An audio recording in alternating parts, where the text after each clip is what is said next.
Hi, folks. Welcome to another episode of Film Study. This is Ken McKusick, and it's time to discuss the offense from that Week 14 loss to the Steelers. Joining me to do that is my friend Brandon Croxton. Brandon, how you doing? Hey, Ken. It's always good to talk to you, even if it's after a disappointing loss like this one.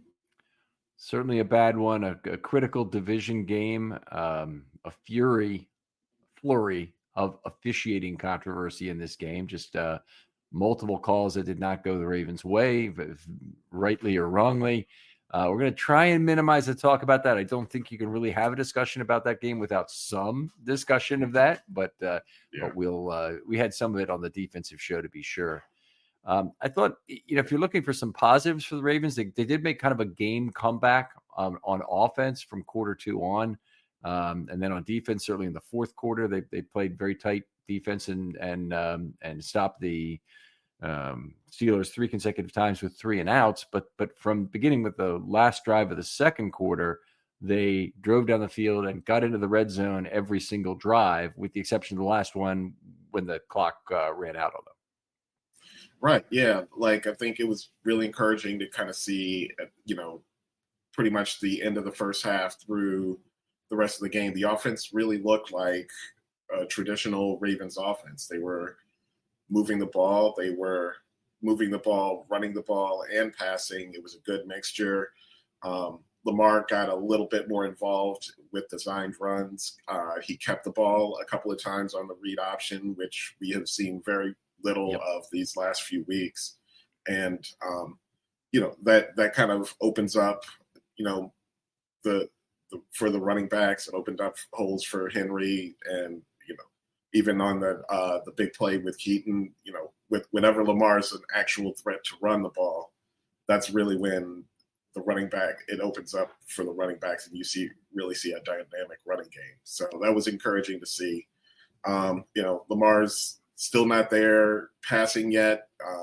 There's some mechanical flaws in there that might be injury related or maybe something else, but it is good to see kind of the running game coming back, though. Yeah, it's certainly the worst slump of his career right now. He's probably going through as a player in general. It's the first time he's ever had really a multi-game. He's on four games now with 1 touchdown, and I don't even know how many turnovers, but it's a fair number. About three interceptions and a couple fumbles at least on top of that. Yeah, one passing and 6 turnovers the last 4 games, and then he had also the run touchdown. So, but not a lot of production. This is probably the longest slump he's had in his career. Sure, he's very frustrated. He did have an interception slump in 21 that was bad, but this was you hit, I think, on the most important point, and it's a part that I don't think people realize just how critical a component is for the Ravens offense, is that the Lamar Jackson read option with anybody, but particularly with Derrick Henry, is the most dangerous weapon in the entire game of football.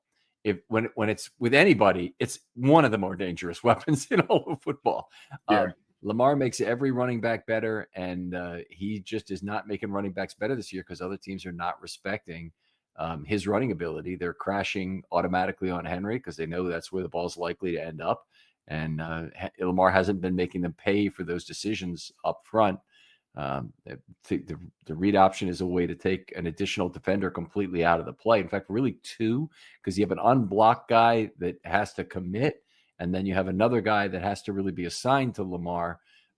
So if you're talking about relative to a normal quarterback, it's really you get a big advantage out of having him on the field. Right. I mean, you could really kind of see the difference in the first half and the second half. In the first half, you could see T.J. Watt and Hightower. They would just crash right down the line on that read option. They weren't even paying attention to Lamar at all, and they would just crash. And T.J. Watt probably got a couple of tackle for losses on Henry on those. And I mean, that's what happens when you leave somebody unblocked. Even the backside defensive end can run down a power play or an inside run like that pretty easily for a tackle for loss. But if he has to pause and respect the possibility that the quarterback keeps it and runs, I mean, even if it's not a super mobile guy like Lamar, but just a quarterback with average athleticism, if he's going to keep it and run for 6 or 7 yards, the defensive end has to respect that and pause for just a second, and that split second can allow your running back to get through a hole and make a big play. But yeah, when they're not respecting it, it's just a regular play, and you're not blocking the defensive end, which is a recipe for disaster in your running game. Right. Yeah, it's you see all kinds of times the defense will try and create an extra edge defender to create a free runner off the edge. It's usually a safety. We see it with Hamilton. We see it with, certainly Ed Reed did it all the time. He'd creep right up the line of scrimmage very effectively, time up the snap, be gone off the edge and make a tackle for a loss of 1 or no gain kind of thing by penetrating into the backfield off the edge. So if they're trying to manufacture it, the offense doesn't want it. That should be a good reason. But anyway, I did like the fact that they moved that. They won the snap count dramatically in this game. It was the first time since I think it was the Rams game. They won it decisively. They lost that game too. But they at least their defense was kept rested, kept off the field, and in the fourth quarter they certainly had something. Yeah, and it was encouraging to see them, get a lot of crucial stops in that fourth quarter to keep us in the game and keep it a one-score game to give us an opportunity to kind of sneak away with the win there. But unfortunately, things didn't pan out offensively to get that, last touchdown. But right. We're going to need to go through the red zone failures individually here. That's really the story of this game in a lot of ways for the Ravens. They only scored 2 of 6 times in the red zone. And by extension, probably the problem with the Ravens offense this season, which is 30th now in the National Football League in red zone percentage at around 44% for the year. Whereas last year they were at 74%, I believe, but number 1 in the entire NFL. Yeah. That is a chasm-like difference. And a lot of that is basically the difference between these two teams.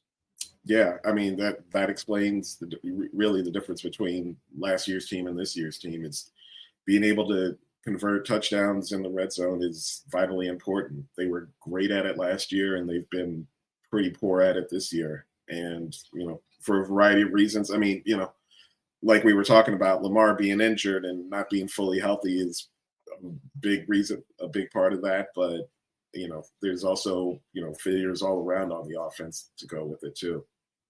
Yeah, there are a lot of other problems, and in some of the red zone things we'll see it wasn't all the offensive line, it wasn't the running backs, it wasn't all Lamar. There's a lot of blame certainly to hand out in this game. I did think Lamar looked a little more mobile in this game. The fact that we did see some read option plays was certainly good. The fact that he was keeping on more of those was certainly a very good sign. That's probably the most important sign, is that he's the actual one who gets the football after the mesh point. Right, exactly. Yeah. Really bad first half for the Ravens. Ended them with them down just 8 points. I think 17-9 at the half after they scored the touchdown late, which was the beginning of a very long comeback effort. But they had gotten themselves into a 17-3 hole before that. After being up 3-0, the Steelers scored 17 unanswered, and lots of big plays for that Steeler offense. This is a show about the Ravens offense, so we don't have to talk about it too much. But Aaron Rodgers was just dropping the ball in the bucket like he hadn't done in the last month, and that's very, very frustrating. And even the pressures that the Ravens got were not super high quality pressures. They got a batted ball by Okoye that was almost an interception, might have been. They got a one quarterback hit where Tremont Jones just basically slid into his legs. It's not even visible on the TV that he knocked him down. And other than that, I mean, all they got was proximity pressure in this game, where they got close enough to not have Rodgers maybe throwing normally, but he still was able to get rid of the ball fairly quickly or early in the pressure. So, which is different than while he's getting hit, say, or after having to take the sack. Definitely not a high quality of pressure that the Ravens got, even though they didn't do too terribly in terms of Rodgers' opportunity set overall. Right, exactly. Yeah, I mean, Mike Green, I think, had a couple of pressures. There was one he had Rodgers, and Rodgers was able to just duck under the sack and escape. So they were, but yeah, Rodgers was a little bit too comfortable in that pocket. I mean, especially considering I think Andrews Pete was like their third string tackle or something. Yeah, he's terrible. Yeah, and he was out there and he got hurt and he left the game. I don't think he came back. So they were really down and you just weren't able to get enough pressure, to kind of, force a turnover here or there. Or if you want to say they did force a turnover, it just was just an awful call by the referees to reverse it. Yeah, that was that was really, it was so unusual, but very frustrating. I'm not aware that the quarterback is offered any special protections different from any other receiver in terms of him having to catch that football and go through all the acts that they require of a wide receiver, a tight end, or a defender, for that matter. Exactly. Aaron Rodgers is no different from if that ball was 20 yards downfield with a jump ball between a receiver and a defensive back. There's literally no difference. If, they're fighting for the ball 20 yards downfield and the receiver doesn't control the ball to the ground, like it's either incomplete or, as it turned out, the defensive back wrestles it away. It's the exact same thing with Rodgers. It's right. There's no difference, and yeah, he doesn't get any extra protections on that. Literally, like if one of the defensive, like a defensive end just crashed and landed on him, which would typically be a roughing the passer penalty, right, because he's a receiver in that situation. It's not even that. So. Right. Yeah, and there's nothing that stops the play early. There's nothing that if it was an offensive lineman, just because it's a big guy catching the ball, not trying to advance it, any of those things that might be true or might not, but they might be true. If he grabs the ball, goes to a knee, that's not the end of the play. He's got to still maintain through contact with the ground that football, and that's the part that Rodgers didn't do. And that was there was no whistle blown on the play. Okay, for starters. So I didn't think you were supposed to reestablish a point at which the play is over, sort of thing. But maybe that's within the precepts of review. But if you do that and you let the play go, then you've got to at least understand that he still has the same responsibilities to secure the football all the way to the ground, and he just didn't do it. So it's probably the call I'm most frustrated about. I'm also frustrated by the penalty, which the league has now come to the Ravens and said they were an error on the call. So, thank you. Jeez. Those were the two worst. I thought the likely call was bad too, and the thing is, you can tell me that likely wasn't a catch, but you can't tell me that likely wasn't a catch, but Aaron Rodgers was. Right, it's exactly. Either both of them were catches or both of them were not catches. But you can't tell me one was and one wasn't, so. With you all the way on that, that. All right. So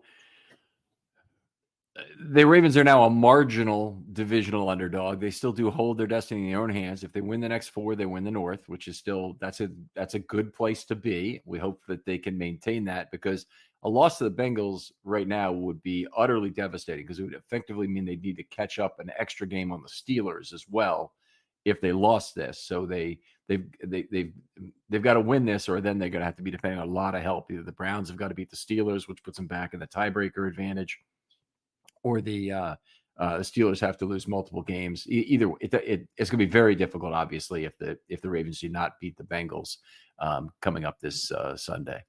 They're a slight favorite in that game, but the Ravens, I look at it this way: they're going not on the road, but they're going to play 3 out of 4 on the road. They're going to play under winter circumstances in all 4 games, because to Baltimore it's a night game.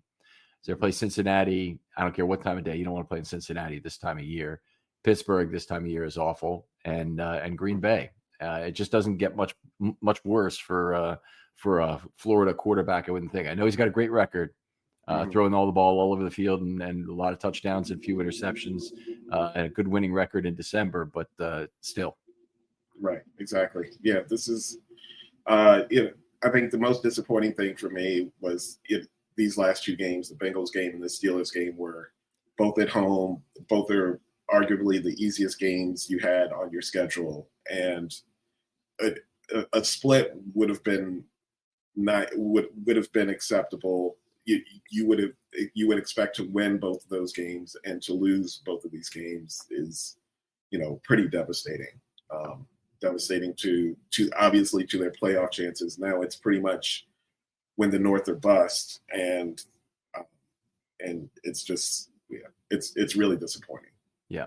Yeah, these will be the two that'll sting for a long time if the Ravens don't make it this year. They're gonna think about how close they were. There may be a big upset, some mediocre team, or maybe the Bills win the Super Bowl this year because they come from a wild card spot, and the rest of the AFC has proved to be frauds in the playoffs. This will be a big opportunity missed. And there's no Chiefs in the playoffs this year. The Bills are going to be on the road if they play Baltimore.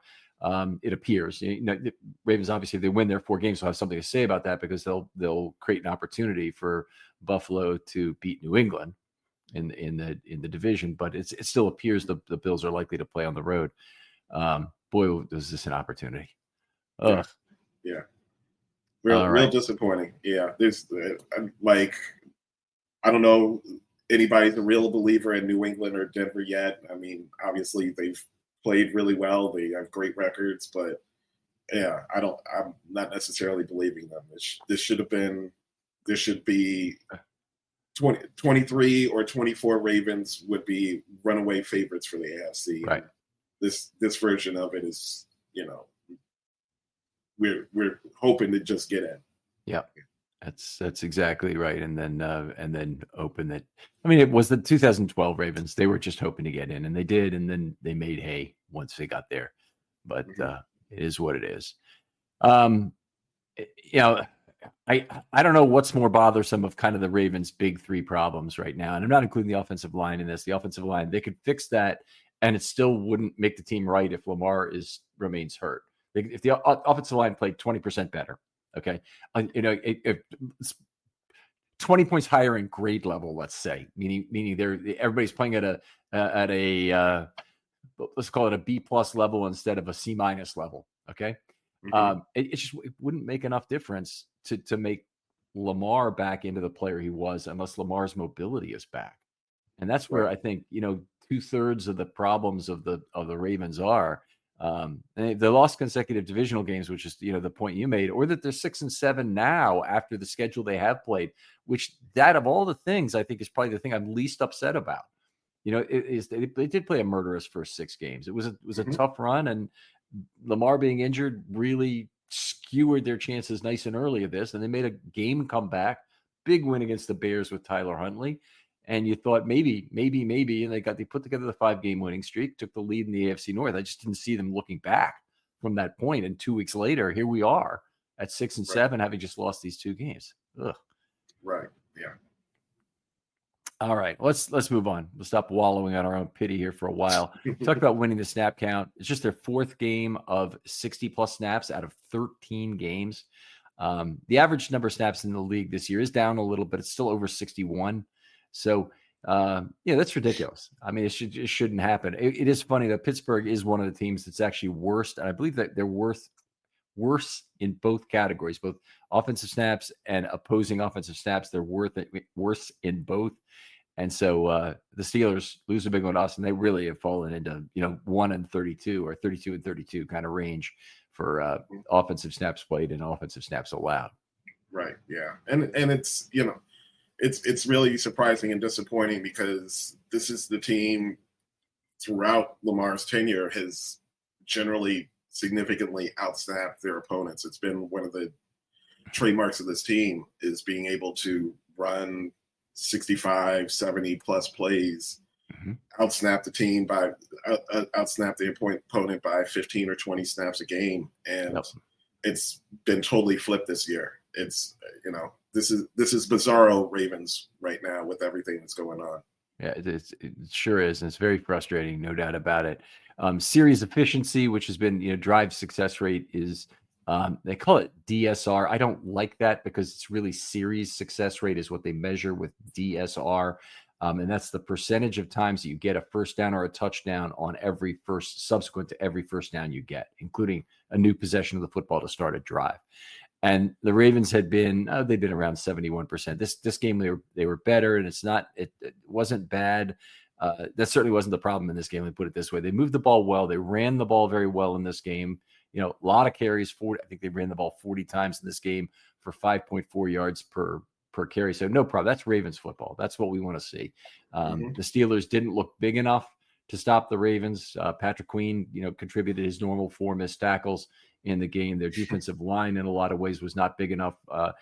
Some people said that Derek Harmon was a difference maker. I mean, Derek Harmon is another 300-pound guy who's one extra kind of smallish body on the inside of that Steelers front. Hayward is still he's the man. Yeah. And TJ Watt is a decent run defender, and Highsmith is a good player generally speaking, including a decent run defender. But they just don't have the size inside to match up against the Ravens.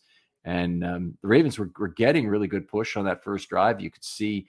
I mean, one of the things, I'm going to come back to this when we talk about the offensive line in part 2, but Daniel Faalele in this game watch the first 5 plays of this game, and you'll see him have 3 highlight blocks as I scored it. And you might score it slightly different, but he's got a ton of push. He gets it's a really clean combination block that looked outstanding, where he helps with a block at level 1, moves up to level 2, makes a very clean block.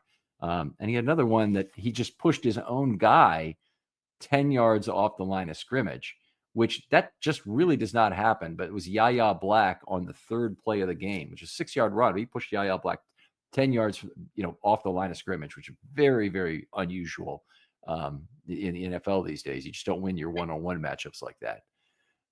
Anyway, we've seen, the offensive line really look like they're dominating. They can dominate a defensive front, in that first drive or so. And then for whatever reason, it doesn't continue on throughout the game. But yes, there are times where they look like, boy, they're gonna really maul this team today. And they did a lot. I mean, like you said, they ran for over 200 yards. Like, this was in a lot of ways a typical Ravens type of game. But yeah. Nothing has had the feeling this year that there is an easy 200-yard game, that they rack up 25 yards rushing on the first drive, and you say, okay, that was okay. It wasn't really great Ravens football to only get 25 yards, but you project that out and they get 250 yards in a game doing that. And it's I haven't felt like any yards have come easily for Derrick Henry this year. I mean, he's got a decent yardage total. It's not like his yards per carry are terrible. It's just it's all been tough, and in particular, it's been tough when it's been a high leverage down. 3rd and 1, 3rd and 2, 3rd and 3. It's been really tough running downs for the Ravens. And this game, at one of the critical junctures, they had a 3rd and 2, and they had an illegal formation penalty on the play that would have messed it up. But they run for -3 yards, and what the hell? And it just got blown up. And I mean, even the ones that they get, you don't see when it's 3rd and 1 or 4th and 1 on a short yardage. You don't see Derrick Henry going to the outside. They run, outside counter plays and little tosses to the outside to get a 1 or 2 yards, as opposed to just running in the B or C gap or A gap and just plow ahead with your big man as a running back. And nothing is easy for him. And people are making rumors that he's slowing down. Maybe he's a half step slower than last year, but he's still really, really good. And I mean, I think the difference from last year to this year is it just Lamar being that run threat, and a lot of teams not respecting it right now. And that's the really big difference between this year and last year for him. Yeah, I agree. One thing that's come up, a lot of people brought this up, by the way, was that the Ravens have been giving up. It's too easy for the other team to get in a scoring position, largely because they seem to be giving the ball up too far upfield on kickoffs. The landing zone has not been good. They've missed the landing zone. They've gone out of bounds with some. They kick in the end zone occasionally, but Loop is just having a hard time hitting the landing zone, which means you're going to be on the 35 or the 40-yard line. 35 goes in the end zone, 40 if it goes out of bounds or short. And that's not a good place to start. The other thing is he's had a lot of short kickoffs to the front of the landing zone. So if you get at the 16, 17-yard line, you're going to more likely get out past the 30, maybe even past the 35 on a lot of those plays. And that's been quite frustrating. I know the Ravens pride themselves on special teams, and Loop's been good on field goals, but he's costing the Ravens some points on kickoffs.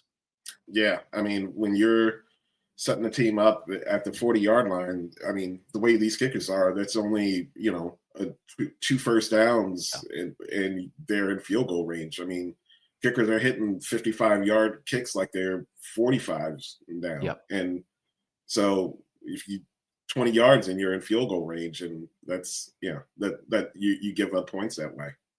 Yeah, and you're right on the money exactly with that a 55 is the new 45 in a lot of ways.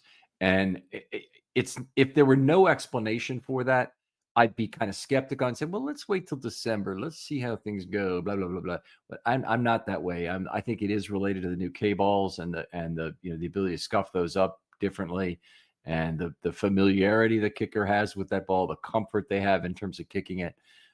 It's just, to me, I think this is probably here to stay. I think it is something that the NFL was trying to get away from also, by the way, that they wanted to get less of scoring on field goals, more of it forced into touchdowns, which I think is the way to go, by the way. You want more exciting play, more high leverage plays, more forced fourth down, go for it. You want to have harder field goals, which means they might need to narrow the goalpost again by a foot. And really make that, more difficult. It wouldn't even have to be that much. I mean, you could do it. You could narrow it by 6 inches, like the width of the goalpost on each side, and it would be significant to a kicker. Sure. Yeah. So. Yeah. And it's interesting, like when they instituted like the K balls and everything like that, a lot of things they did, they were trying to make it so that teams would be kicking field goals less, and like you said, trying to score more touchdowns and have more scoring that way. And it's kind of gone in the opposite direction in a lot of ways. And it's, especially surprising considering, 20 years ago, teams weren't going for it on fourth down the way they do now. So, I mean, the success rate that you have on fourth down should translate to, more scoring opportunities and more touchdowns. So the fact that they're just not doing that, it's kind of interesting right there. Yeah, that's ratcheted up offensive plays per drive. It's ratcheted up scoring. It's ratcheted up drive success rate, and it's ratcheted down number of drives per game. So the importance of each possession is at a higher level with better understanding of fourth down strategy in the NFL. You would not think that would advantage the kicking game. You're absolutely right. But there's a lot of situations where they kick at the end of the game, the end of a half, or in critical high leverage score moments where it's like the sacrifice bunt. It's not necessarily a good play relative to the chance of getting a touchdown or a big inning in the case of a bunt. But they still do it because of the leverage that additional score creates to either go up by 2 scores at an opportune time in the game, or to catch up within 1 score, whatever it may be. Right. Exactly. All right. I think we have to look at these red zone failures individually to understand what happened. I know people are going to rather have a root canal, so you're free to go and take care of that right now if you'd prefer to. But there's 6 times they got into the red zone, and they only scored twice. The very first drive, they got down to the 24-yard line, and then they ran 3 plays. Henry, a run left for 0. Mitchell, a run middle for 6. And then they threw the ball in or near the end zone. I'm trying to remember exactly where it was. It might have been the back of the end zone. And Eccles had a pass defense against Flowers. Right. Do you remember the play? Okay. Yeah. Mm-hmm. And yeah. I mean, it was a disappointing end to a really nice drive. You almost kind of wanted, to second guess now, hindsight 2020. I almost would have rather see them run on third down on that 3rd and 4 and maybe put yourself in a position where you could go for it on fourth, like on a 4th and 1, 4th and 2, something like that, as opposed to pass. But I mean, it's just a disappointing end to the drive like that. Yeah, very much so. And the Ravens don't really trust themselves in 4th and short, which is why they probably weren't really interested in trying to pick it up on 2 plays. But they had an awful lot of plays in this game where they had a 3rd and 2 in this season, let's say, rather than in this game, where they're 3rd and 2 or 3 or 4. Then in the past, the early Lamar teams would have never thought twice about running it. They do it, consistently. And they still did some of that in this game to run 4 first downs on 3rd and 4 or whatever. Lamar in particular taking more runs, but it's very frustrating in terms of this game that they really don't seem to trust Henry to run it twice from 3rd and 4 to get everything, or even Henry and Lamar to get that done. So anyway, Eccles, who made a couple of good plays in this game, had the pass breakup on that, forced the field goal. They didn't even sniff any sort of offensive success until the Steelers had racked up 17 points to take that 17-3 lead then.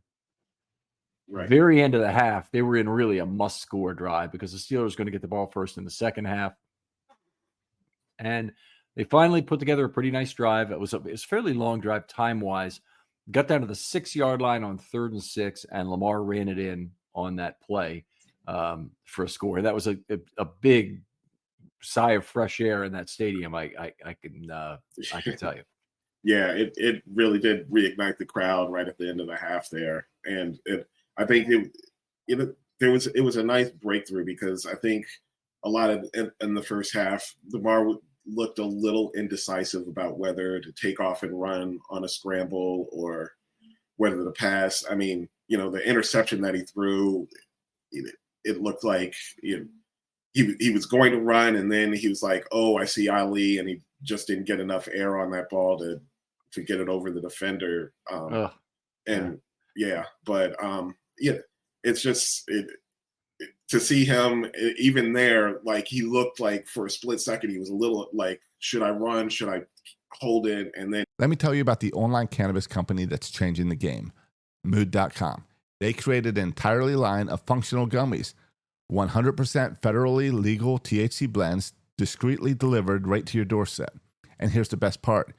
You can get 20% off your first order at mood.com with the promo code RAVENS. Now, I've tried a bunch of their gummies myself. Each one's totally unique. The Sleepy Time gummies knock me out right away. They help me unwind fast, leave me refreshed the next morning.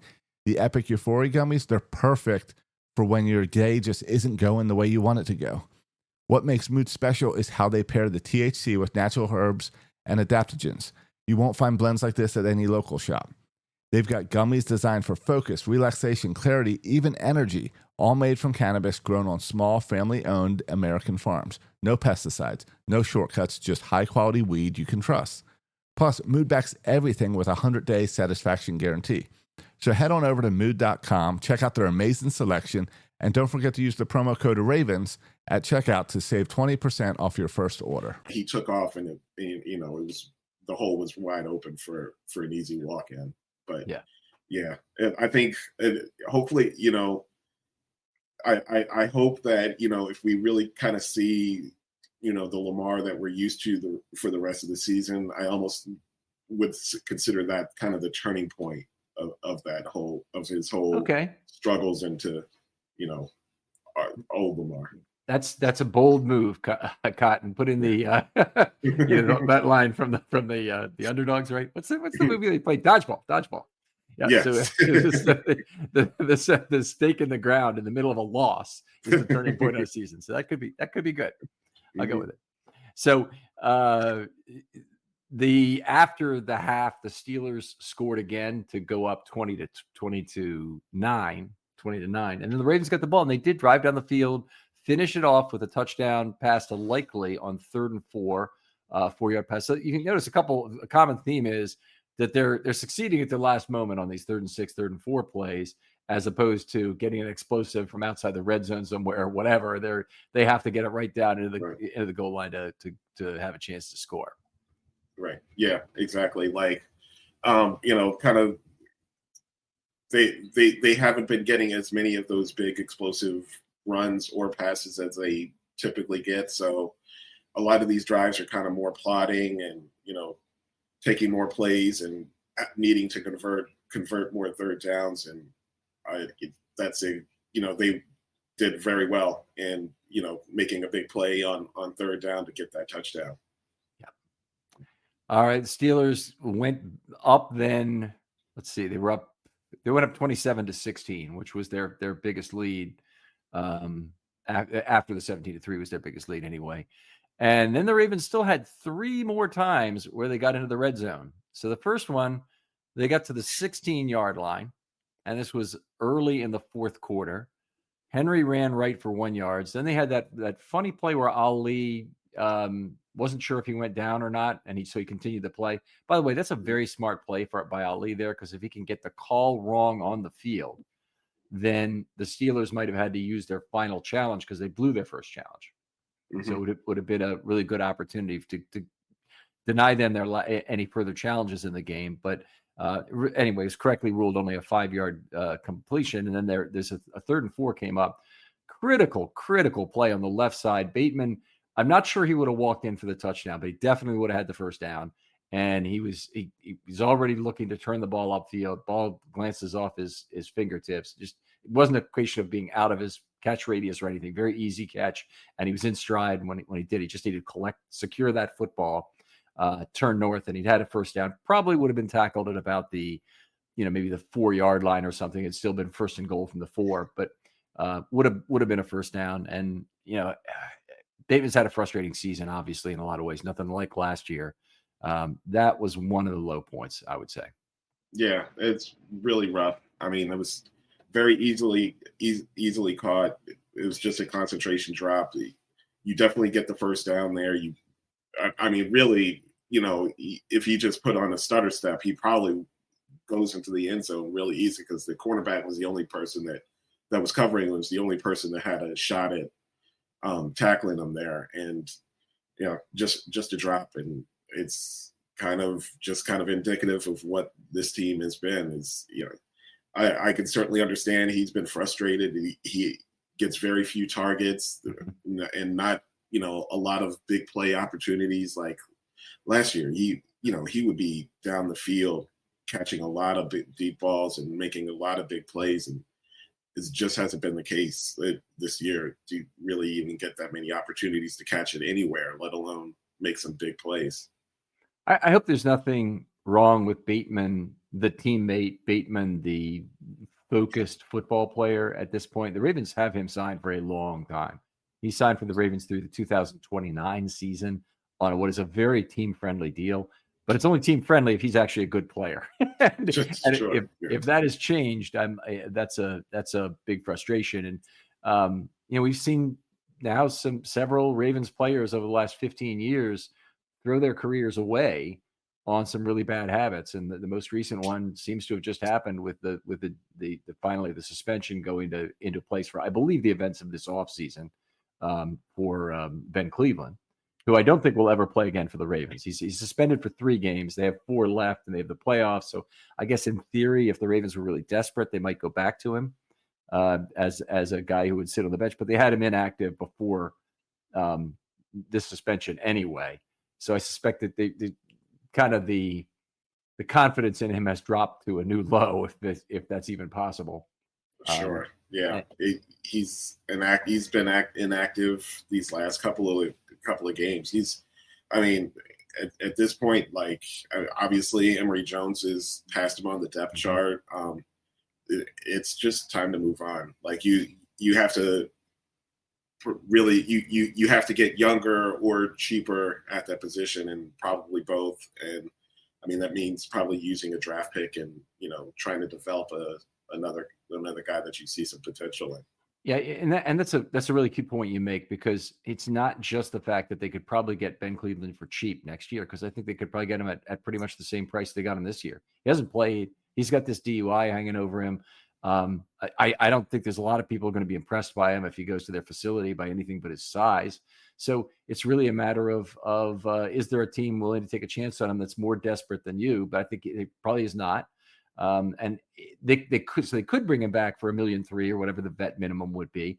But the problem is that then they use the roster spot on that, and then you lose a big developmental opportunity for another offensive lineman. Those spots actually are very important. I think more so on the offensive line than just about anywhere else. Would you say, because you're limited in terms of the number you can have? There's not a lot of rotation at the positions, but that means you have to take advantage of the players who are on the fringe of the roster, like Carson Vincent and even some of the practice squad guys. But Corey Bullock would be another example this year in trying to develop those guys with practice as much as you can. Right, exactly. I mean, your starting five are going to be playing pretty much every snap, or at least that's the hope. So, the only opportunity that a young player has to develop on the offensive line is through practice. And, Ben Cleveland is taking up second team, third team reps from, before, ahead of, like you were saying, Bullock or, another young player.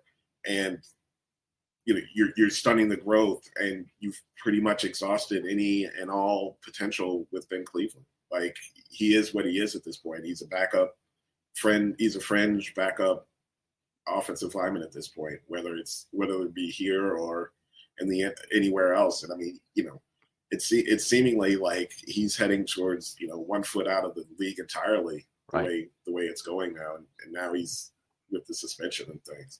Right. And be very different, by the way, if he was a guy who they automatically said, no problem, we got Cleveland, as soon as there was any sort of injury and they need to make moves or whatever.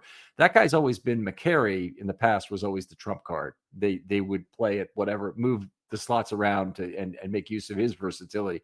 Ben Cleveland came into this year as the Ravens' most versatile offensive lineman. That's how sad this is, that he was a guy that in theory could play 4 positions, including center, where he had a very minimal amount of camp experience, but also right tackle, possibly in either guard spot.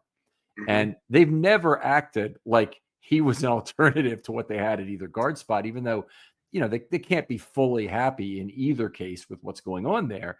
He was never an alternative. And Emory Jones really isn't the first alternative right now either. So, obviously they're somewhat invested in the current players they have, but it's still, if the $1.35 million cost, the roster spot inert matter backup that Cleveland gives you was there, I wouldn't have a problem with the cost if he was the obvious solution whenever you had an injury or whenever you had a performance issue, but he's just not. No. Right. Exactly. Yeah. I mean, we have to throw away the, 2 games in preseason that he did his second year in the league. Yeah, he played some decent times in the regular season too, and I think that is so far gone now. We have to deeply discount what the value of that was. Even then was 2-3 years ago. Like, it's a completely different player now. He's obviously just not that player anymore. Yeah, I mean, I think if he even gave a little bit of an alternative to Voorhees or Filele, they put him in there. I mean, they're 6 and 7 at this point. They're desperate for answers at a lot of different positions and a lot of different holes on this team. If Cleveland was an actual alternative, he would be in there. So I think the fact that he's not, and Filele takes his beating every week from the fans, and Voorhees, he's up and down. That, I mean, we have so many players that are, not performing as well as they could. If he was an actual alternative or could provide some kind of consistency, he'd be in there. And he's not. And he's not even active. It's not even like, him and Filele are just about even. But if Filele gets hurt, we can, we have total confidence in putting him in. He's not even active in the event of one of these guys get injured. So that says all you need to say about who he is at this point. Yeah, I'm with you all the way. Let's keep going. The next time they had the ball, they got to the Steelers 20. Ali ran left for 2 yards. Then they had 2 consecutive quarterback hits. So this one in the offensive line is providing some of the problem here, obviously. The first one was incomplete to Likely after Lamar scrambled around a little bit, then got hit. I think it was Watt who got the hit on that play. It might have been Lee, because it's Watt and Lee who got these 2. And then another incomplete to Andrews, which this was the one to Andrews at the goal line on 4th down, I believe. Yeah, it was 4th down. Off his fingertips. Yeah. And a lot of people said that ball was intended for Hopkins in the back of the end zone. I think it would have been intercepted if it got past Andrews. Yeah, I do too. Like Hopkins was wide open in the back of the end zone for a second or so. When by the time Lamar threw that ball, it looked like Joey Porter would have been right there to knock it down or intercept it. And even if it was intended for him, like if Andrews is in the area, you're a receiver, you try to catch that ball. And it may not have been intended for him. I doubt it was, because I mean, Lamar threw a rocket, and you're not throwing a rocket to your tight end, 5 yards, that's 5 yards away from you like that. So, I mean, it probably wasn't intended for him, but you can't blame Andrews for, trying to catch that ball. It's just not it. That's what you do as a receiver. You see that ball, you're close enough to get your hands on it, you get your hands on it. Yeah, well, first of all, completely agree with that. I think I'd take the other side of the coin in terms of the velocity on that ball. Lamar kind of got up on one foot to deliver it over the defense in a way that he had, takes one of these hop, skip, and a jump throws kind of thing, where he delivered the ball. It didn't look like there was a ton of mustard on the ball. Now, would it have gotten back? I don't know for sure, but it was just slightly out of the range of Andrews. I think it was going to be intercepted probably before it got to Hopkins. But part of the problem, and the reason Porter had more time to break on that football, Porter was from the outside, closing the window towards the goalpost, right? Yeah. Yeah. So yeah, he's the one. I didn't check his number on the play, but he's the one I think would have had the intercepted. It would have the interception. Yeah, I think so too. All right. So anyway, they turned the ball back over. Could have been at the 20-yard line if Andrews doesn't make the play on the ball and knock it down. But instead they get the ball at the 8-yard line or wherever it was. They ran 3 plays and out, a run for 1, a run for 2. Great defensive play by Marlon Humphrey not to get rubbed off the route and get off the field. So they get the ball back again after a fairly long punt. They get down to the 13-yard line, and now we're talking. There's about 2 minutes. No, there's more than 2 minutes left. I've got the wrong place, don't I? So 4th down after the likely drop and Andrews tipping.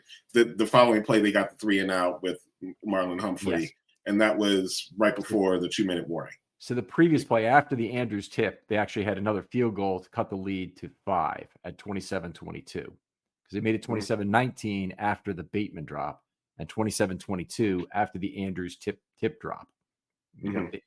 Andrews tip non-interception in the back of the end zone.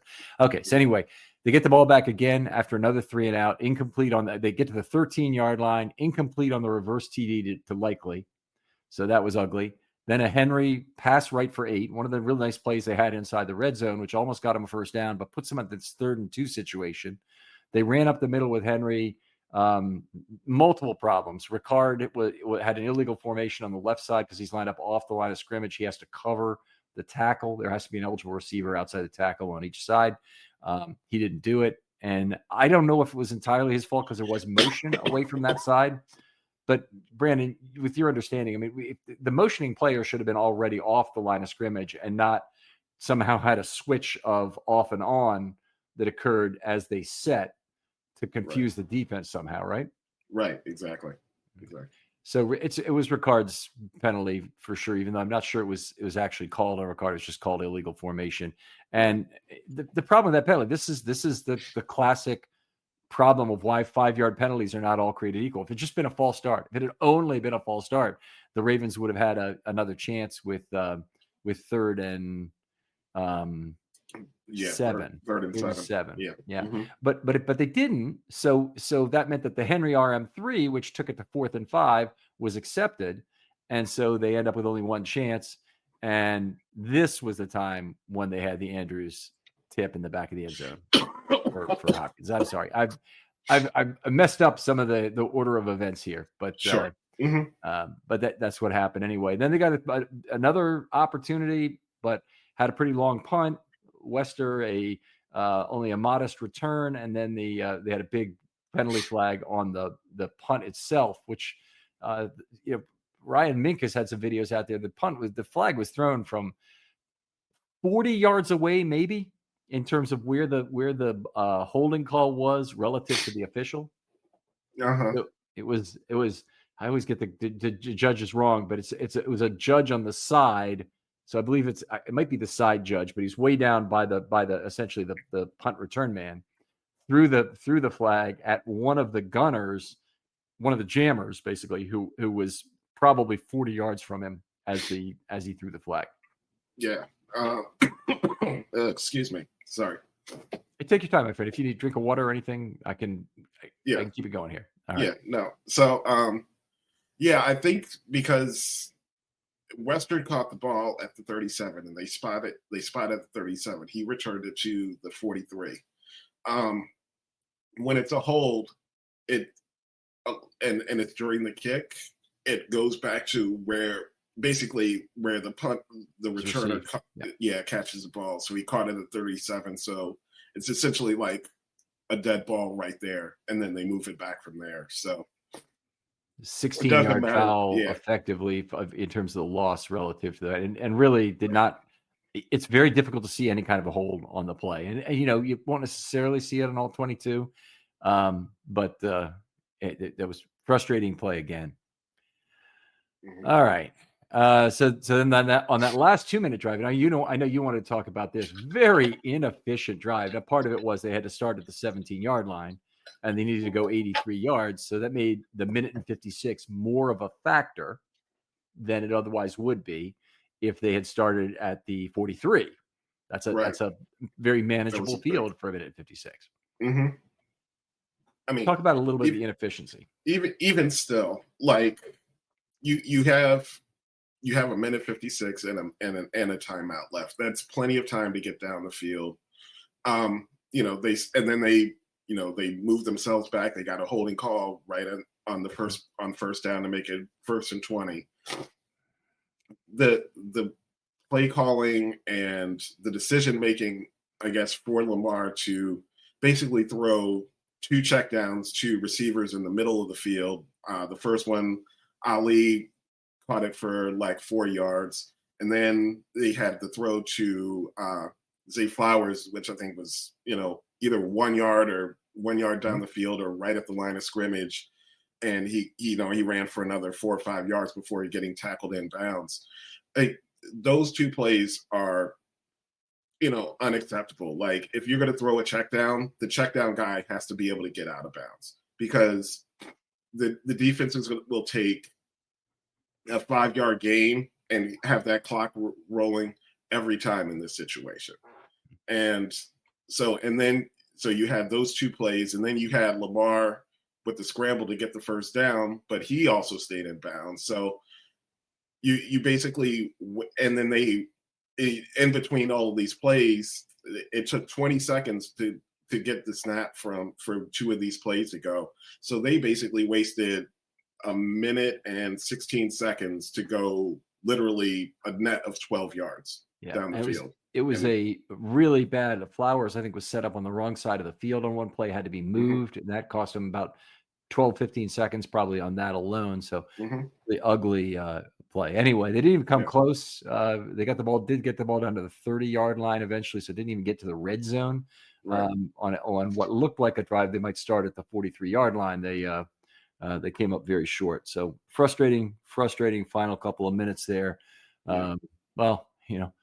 Frustrating fourth quarter that they couldn't catch up despite all the opportunities the defense manufactured. Right, exactly. And I mean, I think that this game is completely different between the 2 calls between Likely and Rodgers. And I mean, even the call with Travis Jones on the field goal, that's 4 points. So, I mean, that completely changes the game.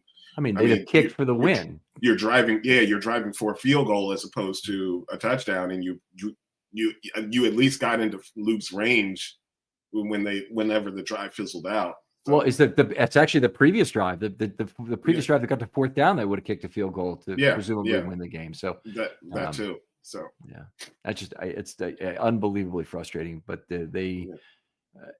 I don't want to go down that road. It's a dark path, and we need to get through a lot of our remaining stuff here. We talked about a lot of the relative usage. I want to save the Lamar stuff for the second part of the show and maybe just talk a little bit about some of the other snap division and whatnot for the running backs. Ali got 27 snaps. There's been a lot of complaining about how much time Ali is playing. If you don't like Ali on the field, you really might not like next week, because the Ravens are going to be back to the 2 running back system that they played last year.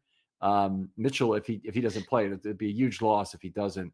But the Ravens did not. Okay, I'll ask the question. I'll ask it this way: in what week did the Ravens first have an RB3 carry in 2024? Meaning somebody who is not Henry or Hill. When did they get their very first carry in 2024? You mean in 24 last year? Yeah, last year.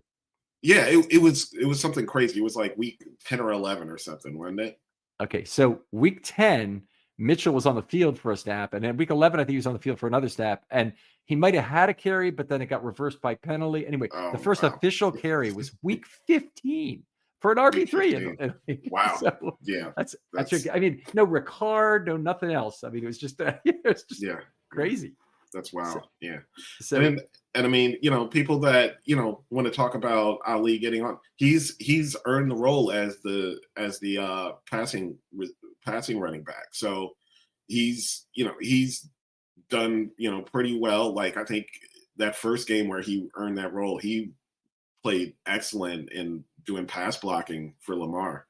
And he hasn't been as good, but I mean, he's been a fine pass blocker for the running back position.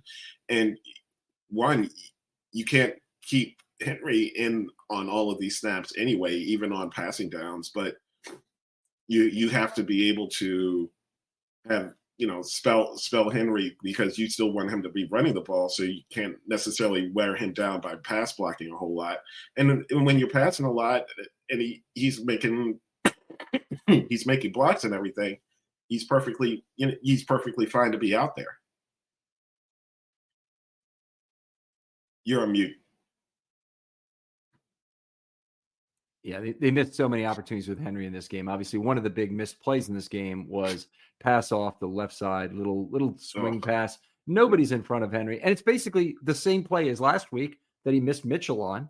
And it's a huge play left on the field. Either one could have been a house call. I think both of them were going to be over 20 yards. And just ugly football happening there. But yeah, Ali had a lot of set and chip blocks in this game, 7 of each. Now, I don't score him separately. We'll get into the offensive line scoring in the second half, but I don't score the eligible receivers because there's not enough plays to make it really worth it. But he had 7 sets and 7 chips in this game, it's probably the most of the year by any eligible receiver for the Ravens. I'd have to go back and confirm that, but 7 sets and 7 chips. The Ravens really overcommitted to what was fairly frugal pass rush from the Steelers in this game, and they got a lot of really high quality chip blocks that were good in particular. But PFF did not score him well on his pass blocking. I'd have to go back and look individually to see where were the couple of plays that really didn't work out for him. But he's definitely a high effort guy. I've been very impressed with that part of his pass blocking. Yeah. It's encouraging for him to kind of develop and earn this playing time that he's had, because I mean, now you're making Justice Hill kind of a potential cap casualty in the offseason, because I think he's got a relatively high cap number for a backup running back, and Ali's still very cheap, so he's got potential there. Right, so you save $3.25 million. It does make all of the times, and Voss and I probably had Ali cut every week for about the first 10 weeks of this season in terms of being ready to let him go. But it's true. He's ended up having real value of the Ravens. I think he'll have potentially more value next year. He brings a lot of what Hill does to the game too. I mean, he can catch the football a little bit. And Hill's probably the better pass blocker, but Ali looks like he's a high effort guy too, which you really like to see. And I don't doubt that they'll go the cheap route to save the $3.25 million in cap value and develop a new running back who's in year 1 again. to pair with the other three. What do they do with Mitchell? This question was asked of me: is what do they do about Mitchell for next year? Do they tender him? He's a restricted free agent. I doubt that they even the low tender. I doubt that they tender him. I think what a lot of times DeCosta is done with a guy that you want to bring back, but you're not going to bring back. I think it's a $3 million tender. Even the low tender is like $3 million or something.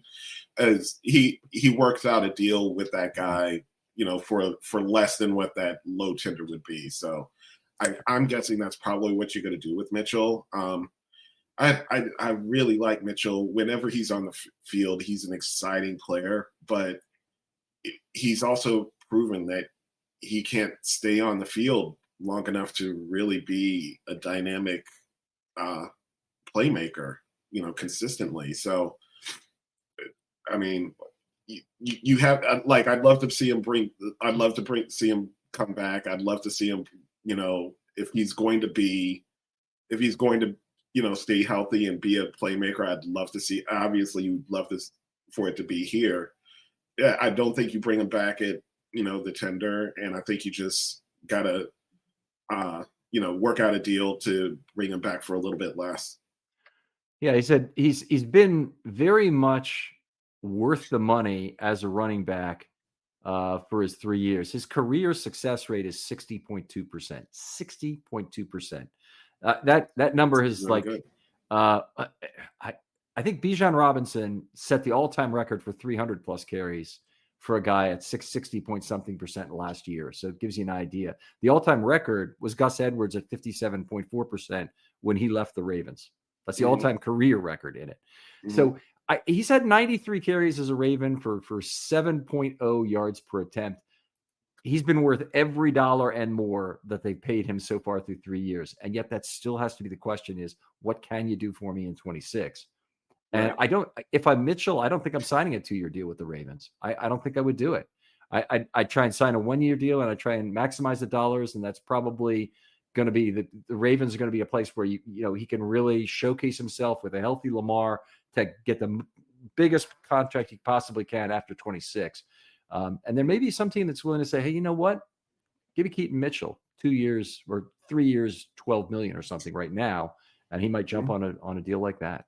Yeah, that'd be great for him. Yeah. I'd be sad to see him go, but I mean, he's got to be able to prove that he can stay healthy. I mean, it's almost kind of indicative. He had that long run, and he literally got injured on that run.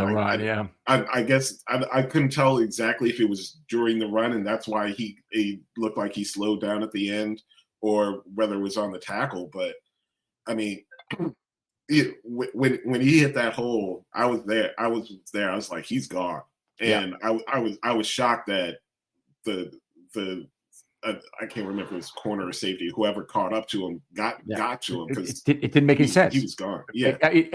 The number that breaks into my head, I said this on the defensive show too, but it's a joke worth telling twice because I'm sure the quants out there will get it. The number that jumps into my head is 1.414, which is the square root of 2. That's the relative distance that guy has to cover going diagonally on a 1 unit by 1 unit square, effectively. So it's incredibly frustrating that he got caught on that play from basically even, and he had to move 10 yards forward, and that safety had to move 14 yards to push him out of bounds. You could tell there's a piano on his back at that point around the 20-yard line. He was almost limping at that point to continue his track. So that's to me, I think that's pretty clearly where the injury occurred. Yeah. I mean, I think, if you're the Ravens, you probably have to draft a running back, in the mid to late rounds this coming year. I mean, Henry's getting older, and I don't think Ali, even though he's been a valuable piece, is not necessarily a guy. You really don't have anybody that you can lean on if Henry would ever get hurt. So, I mean, we're looking at that possibility, this game coming up, or however many games Mitchell is out. If Henry goes down, there's really not anybody that you want to he carry the ball 15 times in a game. So, yeah. All right, we have to call it here. We'll get to the second show. We'll talk a little bit about Lamar's game first and how he looked against the pass rush and whatnot. Get into the offensive line, talk about some individual skill position players, and we'll save time because we won't do MVPs in the second half of a show where they lost. But Brandon, always great talking football with you, my friend. Tell folks where they can talk with you online if they have a question for you. Sure, I'm on Twitter at bcroxton99. Love talking Ravens, and yeah, hit me up. Right. Other folks out there, please make use of hashtag Filmstudy Mailbag, either for your questions you want on the offense, defense, or Friday Morning GM, which is where I usually post most of those questions, or if you just want me to answer with a 1 to 3 minute video. I'm trying to open that up as a new format for content delivery. I'd love to use your question for one of those. Brandon, thanks again for coming on. Thank you, Ken. And we'll talk to you next time on Film Study.